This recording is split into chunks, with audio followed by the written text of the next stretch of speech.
undertake during the year under review 3,002 audits during the period. However, I've been able to complete 2,832 audits. The balance of 170 audits are still ongoing. The completed audits include financial audits, which are 2,506, value for money audits, which are 29, engineering audits, which are 6. A balance of 170 audits are in progress. The completed audits include the financial audits, which are 2,506, the VFM audits, which are 29, engineering audits are 6, information systems audits, which are 10, international audits, which are 5, treasury memoranda 13, forensics special audits 256, and finally classified audits, which are 7. Notably, Right Honorable Speaker, for the first time we are producing a combined report for each of the entities that will include all the above mentioned audits where applicable. We believe that this approach will provide a holistic appreciation of the performance of the audited entity and also ease the work of the accountability committees while undertaking their oversight role. This is my maiden report as the Auditor General, and its submission is not only fulfills the statutory requirement, but also it marks the conclusion of the audit activities for the financial year 2023-2024. Right Honorable Speaker, allow me to highlight the key findings of the report, starting with the budget performance. Right Honorable Speaker, for the financial year 2023-24, the initial budget was 52.7 trillion. It was later revised upwards to 61.4 trillion. However, only 54.3 trillion was warranted, leaving an unfunded gap of 7.1 trillion.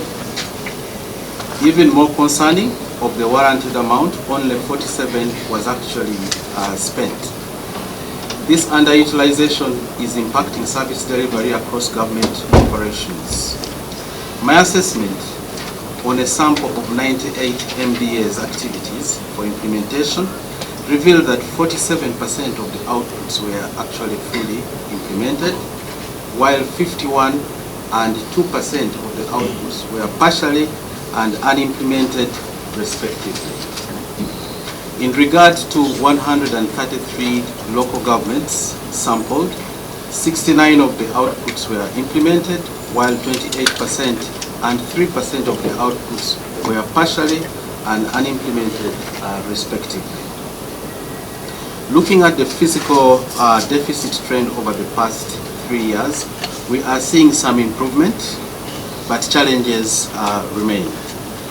While the domestic revenue, including grants, has grown steadily from Uganda shillings 23.4 trillion in 2021-2022 to now 30.9 trillion in the year under review, the expenditure has also increased from 44.4 trillion to 47 trillion shillings.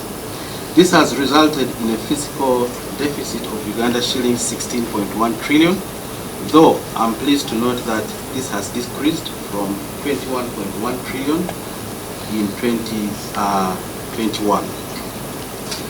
The revenue collection through URA showed mixed results.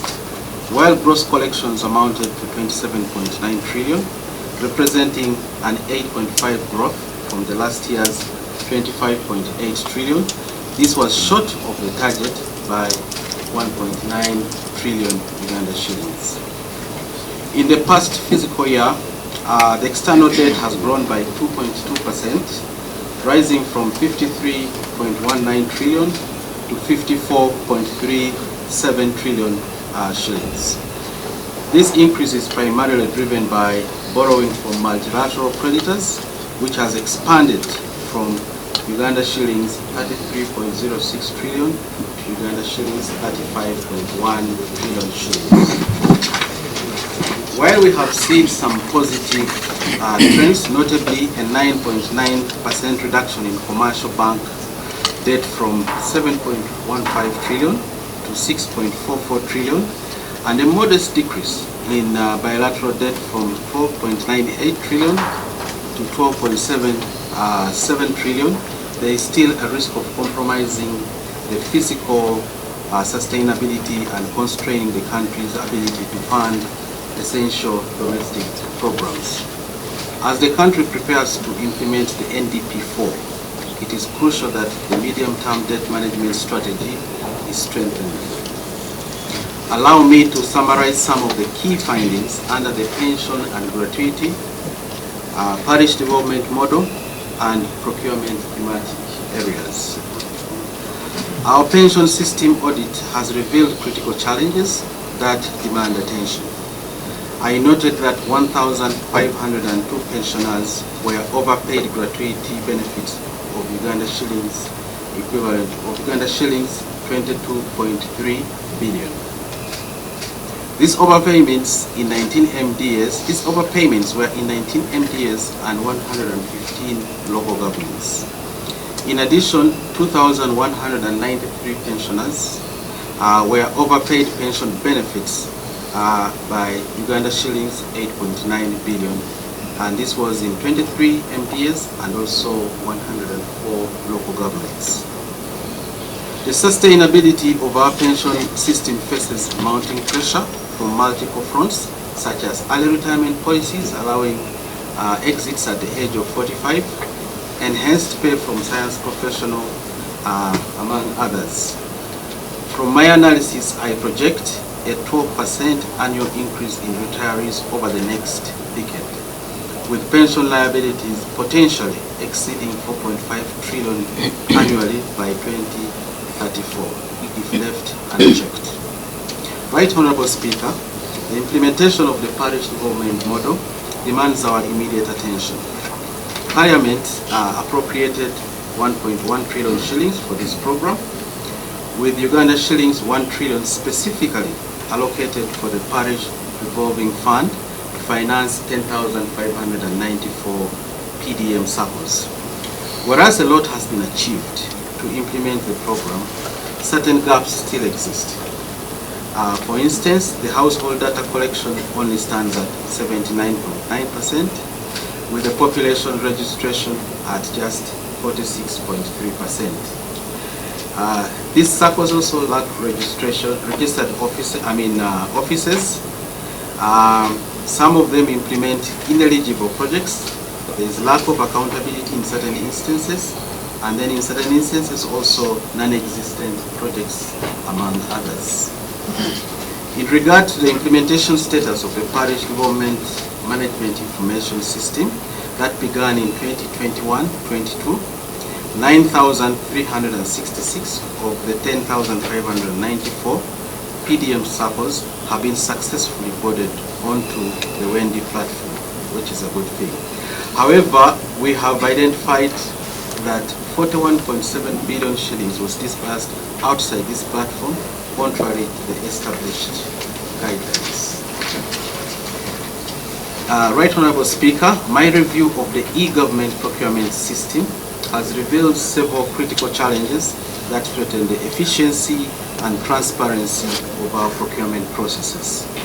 The delayed rollout of the system has exposed us to technological obsolescence risks, whereby our technology may be outdated before it's fully deployed, potentially leading to escalating operational costs. I discovered that numerous procurements are being processed outside the EGP system, effectively undermining the substantial investment in the ICT infrastructure.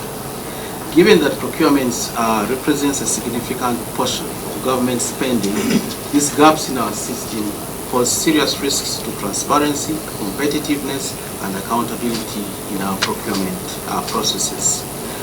Right Honorable Speaker, allow me to point out a few other key findings whose details are contained in my report. Regarding our grant management, we entered into 9 agreements this year with a receivable amount of US $127.9 million, from 6 development partners. However, I must highlight that 2 critical grants, that is USMID and UGIFT, with a combined value of $87.2 million have only achieved 54% absorption, leaving $40.2 million unabsorbed. This translates to approximately 150 billion Uganda shillings unused funds that could have benefited our citizens. Specifically on these grants and specifically on USMID implementation since 2018-2019, I've noted that only 50% of the planned projects have been completed, with 23% not commenced and 27 partially implemented. Further, 82 out of the 84 implemented projects lack sustainability plans. In the health sector, there are substantial challenges of expiration of medical supplies. Government had to write off Uganda shillings 316 billion worth of COVID-19 vaccines, ARVs, and test kits off the books of government. This is an increase from last year's 33 billion shillings. This represents a significant waste of resources that could have been saved or utilized given the pressing healthcare needs. The situation in hospitals requires intervention. Mulago National Referral Hospital's ICU is operating only 15 beds out of the 27, which is just 56% of its capacity due to staff shortages. Critical equipment remains unutilized in several hospitals because of lack of trained personnel to utilize or operate them. The Health Infrastructure Department of the Ministry of Health requires annually about 20 billion shillings for equipment maintenance, but is only allocated 1.8 billion. Right honorable of 303 road projects worth 35.8 billion revealed that 159 projects had significant defects, including uninstalled culverts and inadequate maintenance. Looking at solid waste management in our cities and municipalities, the numbers are also concerning. Over the past 3 years, only 37 of the 4 million tons of generated waste was collected and disposed of. The cities collected just 34.4% of their 3.2 million tons, while municipalities handled 50% of their 812 tons of waste. Right Honorable Speaker, I also noted that missions abroad face financial constraints that affect their effectiveness. 28 missions were not provided with capital development funds despite urgent need for infrastructure enhancement. Ongoing construction projects in 12 missions were noted to be behind schedule. In addition, Uganda is currently under cautionary sanctions of the African Union due to its outstanding contributions to the African Union amounting to about 13.5 billion. Right Honorable Speaker, with regard to the implementation of recommendations, I noted that there is a slow implementation by accounting officers on the recommendations made by Parliament. Out of the 2,803 recommendations made by accountability committees, based on my verification of the Treasury Memoranda, I noted that only 31% of these recommendations were fully implemented, 35% were partially implemented, and 34% were not implemented at all. Right Honorable Speaker, for each of the findings in my report, I provided detailed recommendations aimed at ensuring program objectives are achieved and effective service delivery is provided to the citizens. Right Honorable Speaker, before I conclude, I wish to highlight some key operational issues affecting my office. Our stretches our team, limiting our ability to cover the entire mandated scope. An aging and insufficient transport fleet further affects our ability to audit remote areas, particularly under the Parish Development Model Program. In conclusion, I wish to express my gratitude to Parliament for the continued support and urge your assistance in addressing these challenges to strengthen our capacity in safeguarding resources as well as upholding transparency.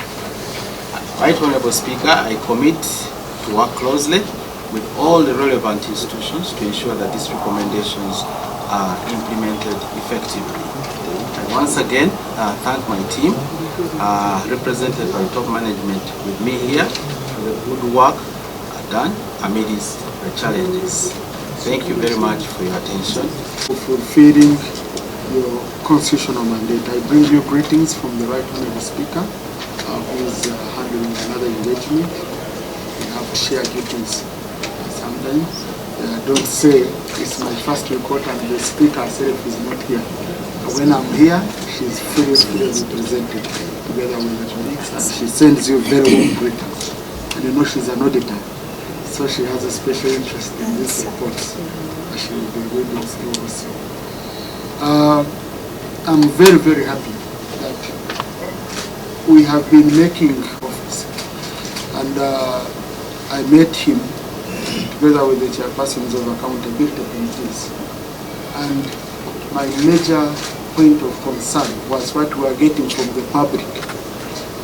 The public was saying there is a huge, in fact the public is saying, there's a big mismatch between what they see or even what other agencies of government are quoting, like IGG, with the reports of the Auditor General.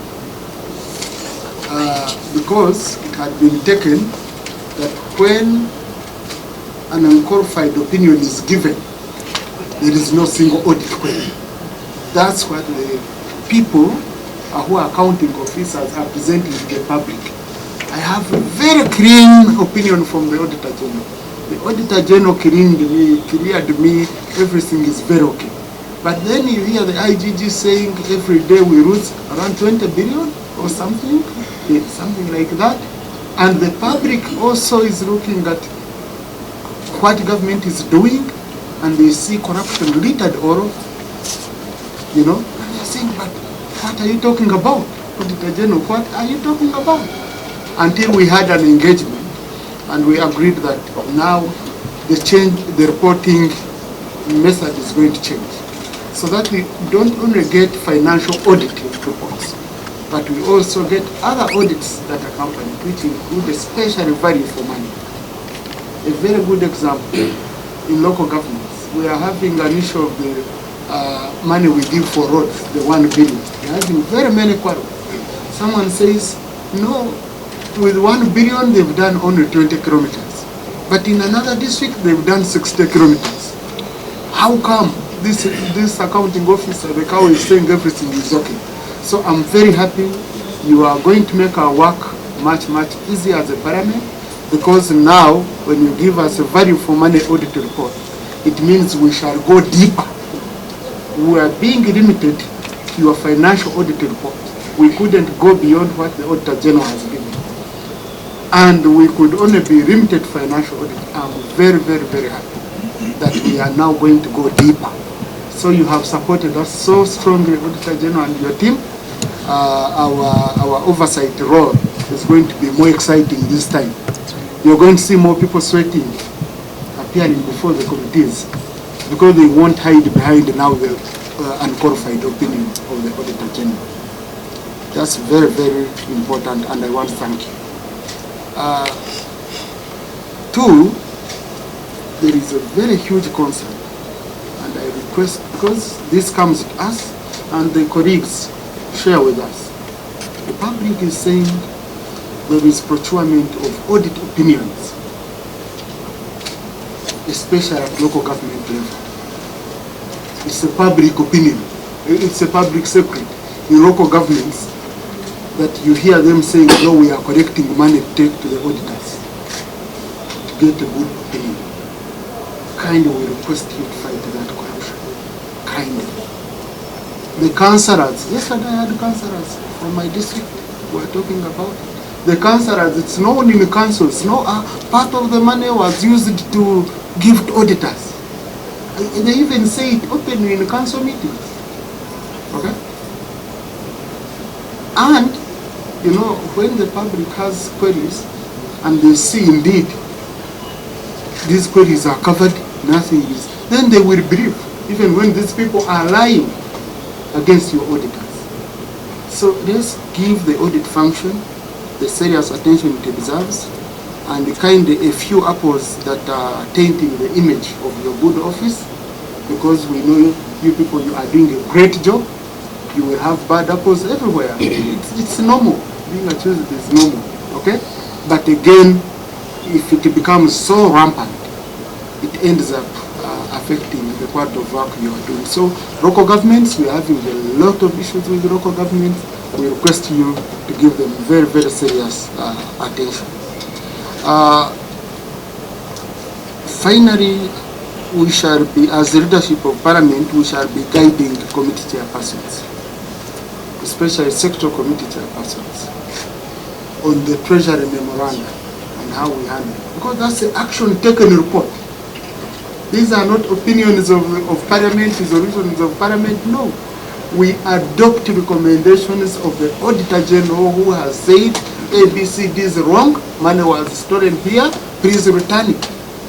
So the accounting officers who have not taken action to implement recommendations of the Auditor General, they are going to face it rough with us during the budget process.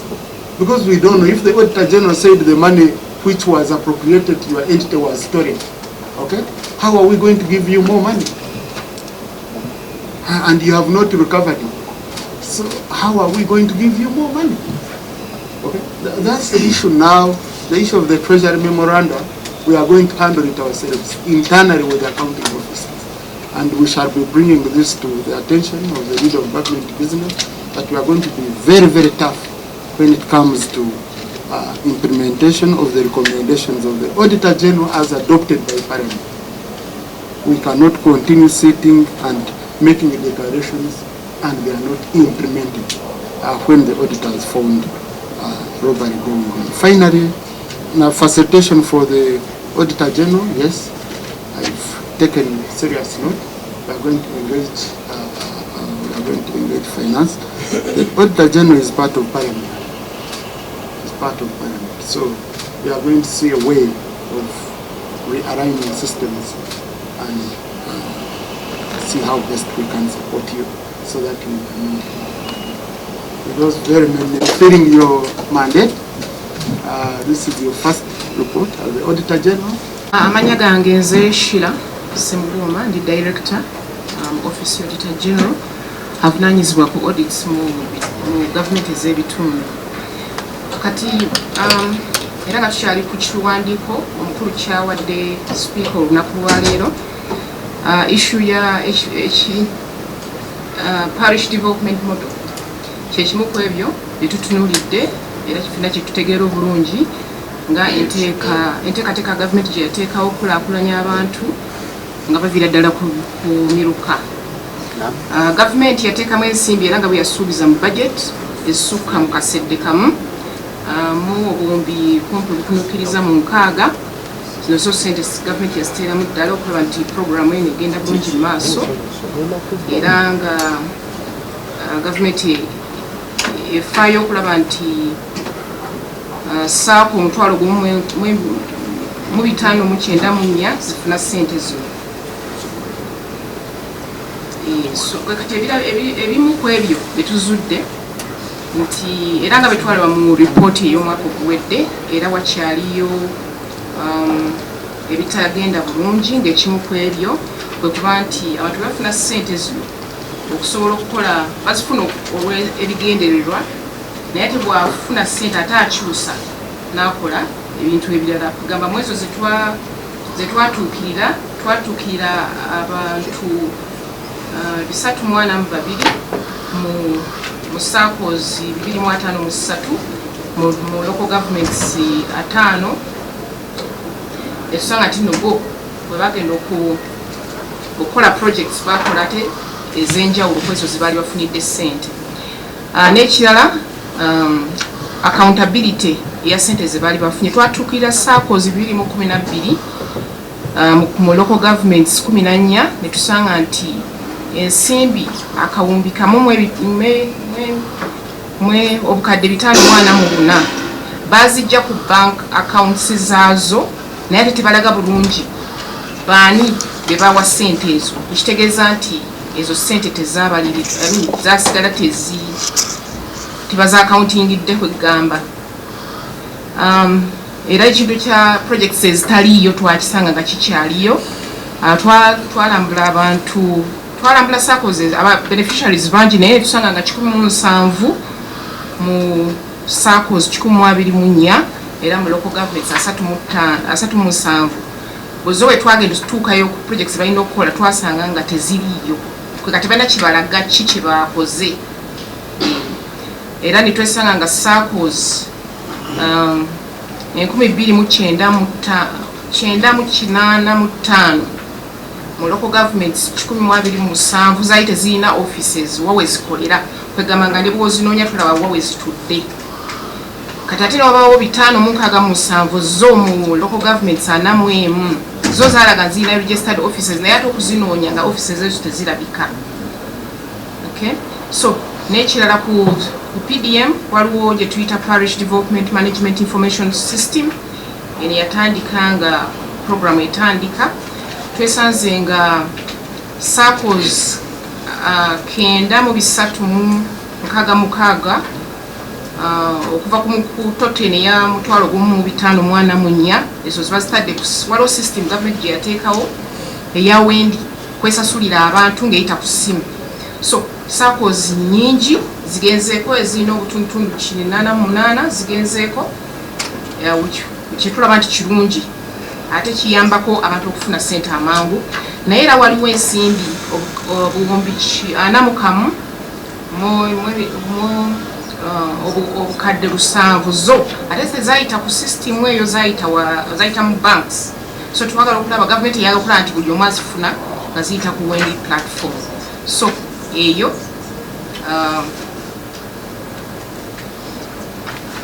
yes tukitwalaba ku gundi. Kati waliwo programs endala. Okay, waliwo kibayise e-government procurement system. Eno system government gyekozesa okugula ebintu naye ng'eri ku mutimbagano. Kati system eno twesanze nga tetambudde bulungi oba etambula kasoobo. Okay? Baluddewo nnyo okugitongoza mu buli kitongole kya gavumenti okulaba nti tukolera okwo. Ate ekisibo ekiva mu kino nti tujja kwesanga nga tekinologi ata akyuse nnyo ate tuli mabega mu nkola eno. So ne twesanga gavumenti erina okukolawo ekyamangu okulaba nti eyanguya okufuna ekiruubirirwa mu kuteeka ebintu byayo ku mutimbagano kubanga tekinologi ajja kuggwako. Kati waliwo ne ssente gavumenti zeefuna mu kuleeta emirimu eri abantu. Kati waliwo kye tuyita Uganda Support to Municipal Infrastructure Development Additional Funding. Zo ssente ziva mu World Bank era ssente zino tuzifunye okumala emyaka 5 okuva 2018 paka 2019 paka 2018 paka 2023 nga zo ssente zifunibwa municipalities. Waliwo municipalities ziri 22 kwezo 10 zaafuuka cities ne bagattako ne districts 11 ezituuza abanoonya ababundabunda refugees. Kati abo ensente zino zikozesa okukola ebintu bingi, zikola enguudo, zikola like solar amatalo okumulisa municipalities ne mu cities, bakola children's parks, bakola mayors gardens, bazimba, bakola obutale, bazimba play areas, bakola ebintu bingi. Naye nga kisinga ku byo kyetwalabye nti ssente zino bwe tuzifuna ate ozikozesa absorption kuga tulwawo ozikozesa. Okay, nti katwe tuyidde period ey'emyaka egy'etaano mu 24 mu local governments 24 of course benefiting mu local governments ziri 33 newe twatunulidde 24 nga mu myaka egy'etaano zaafuna akasedde kamu mu buwumbi 22 naye nga kwezo basobola okukozesaako obuwumbi 745 mu obukadde 2 kati kitegeeza nti obuwumbi 474 mu obukadde 5 tezakozesebwa. Ate n'ekirala ku programu eno programu etuuse ku nkomerero yaayo omwaka guno oguwedde naye kati ebintu engeri gye bagenda obirabirira okulaba nti byeyongera mu maaso okuganyulwa abantu kyetuyita sustainability. Local governments ezisinga teziina mutemwa mu bajeti zaazo zigenda kulabirira bintu bino, so awo netusanga nti balina obuzibu era balina okulaba nti bateeka mu mbalira yaabwe okulaba nga basobola okukola ki okwongera okulabira ebintu bino bisobola okugasa abantu nga bwe byakolebwa mu bitundu byabwe. Kati nabeerawo ne programu endala gye bayita UGIFT, Uganda Infrastructure Fiscal Transfer Program, era nene eri funded by World Bank ekiteekamu ssente. So eno yo era n'ekizibu kyayo eno twatunulidde nnyo eyamba nnyo mu kuzimba amasomero kuba gavumenti erina programu ey'okuzimba ze bayita seed schools oba secondary schools mu buli sub county oba buli gombolola, ate n'okuyamba okulongoosa ku malwaliro obulwaliro buno obwa wansi bwetuyita health center 2 ebusitule bufule health center 3 kati eteekamu ebintu ebikozesebwa ebirala ng'ezimba nga maternity bwe bazaalira, ezimba theatre ezirongoosa, neteekamu n'ebikozesebwa byonna biri ku programu eno. So bikoleddwa of course government ekoze nnyo mu kulaba nti etumbula ebyenjigiriza ku mukono gumu n'ebyobujjanjabi, naye era ekizibu ekiriwo nti ssente okuzikozesa basanze nga kizibu nti omwaka gugwako ssente ne ziddayo mu gavumenti. Lwaki? Procurement, okufuna contractor anaakola emirimu gino kibatwalira ebbanga ddene nnyo, process mpanvu nnyo nti kibalwisa bagenda okumaliriza process y'okufuna contractor nga omwaka gugenda kugwako ssente ne ziddayo mu gavumenti. N'ekirala bafuna contractor omu ate ne bamuwa emirimu mingi naye sanga nga alina okuzimba amasomero nga mu districts 5 kiba kinene nnyo eri omuntu omu aba talina bulungi bikozesebwa n'abantu basobola kikola ne weesanga nti atambula mpola nnyo okusobola okubunyisa amasomero gano nga bwe bageetaaga. Project nesanga etambula mpola olw'ekyo ekyokuwa contracts ennyingi omuntu omu kimuleetera okuba nga atambula mpola nnyo okusobola okukola okukola ebisaani ekiba kyamuweereddwa okukola. Anekirala tusanga nti ssente ezimu oluusi zijja mpola nnyo okusinziira bwe baba zeetaagidde. Kati mu health sector oba mu byenjigiriza mu byobujjanjabi twasanze nga twalinamu expired oba eddagala eryayitako. Waliwo eddagala lya covid erijjanjaba covid vaccines, erya ARVs eriweweza ku mukenenya ne test kits ezo. Eddagala lya buwumbi 316 ne ssente ezigwamu eryo lyayitako, so nga balina okukola ki okulyosha.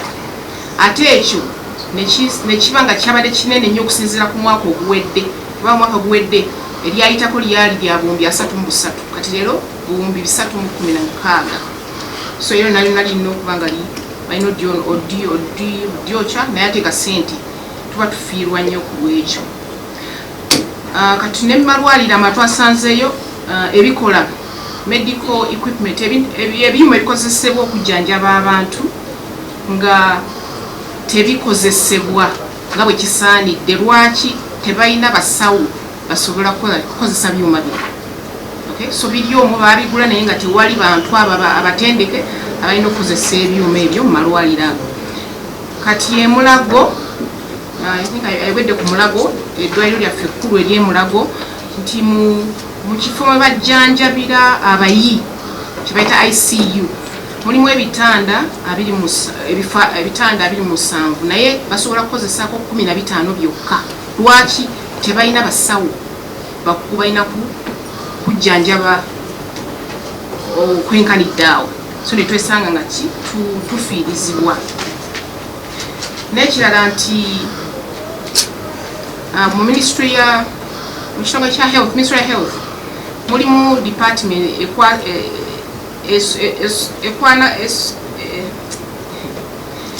evunanyizibwa mu repair, okudaabiriza ebyuma ebikozesebwa mu malwaliro. Kati ekitongole ekyo buli mwaka kyetaaga obuwumbi 2 naye gavumenti ekiwa akawumbi kamu mu emitwalo 8, sorry mu obukadde 8, nekyesanga nti tekina kyamaanyi kyekisobola kukola mu kulongoosa ebyuma bino okulaba nti abantu bafuna obujjanjabi nga bwekisaanidde. So waliwo n'ekirala ekikwatagana ku waste management mu cities ne municipalities. Tumanyi nti no kasasiro mungi nnyo mu cities zaffe ne municipalities, so twesanze nti audit yatunulidde emyaka 3 nga waliwo kasasiro gwe bakuŋŋaanya aweza ttani miliyoni obukadde 4 obwa kasasiro, naye basobola okuŋŋaanya okutwala n'okwokya obutundutundu 37 ku 100 bwokka, ekitegeeza nti ebibuga byaffe bisigala bikyafu kuba kasasiro nti tusobola kukola ki mujjamu yenna kumutwala kumwokya nga bwe kisaanidde.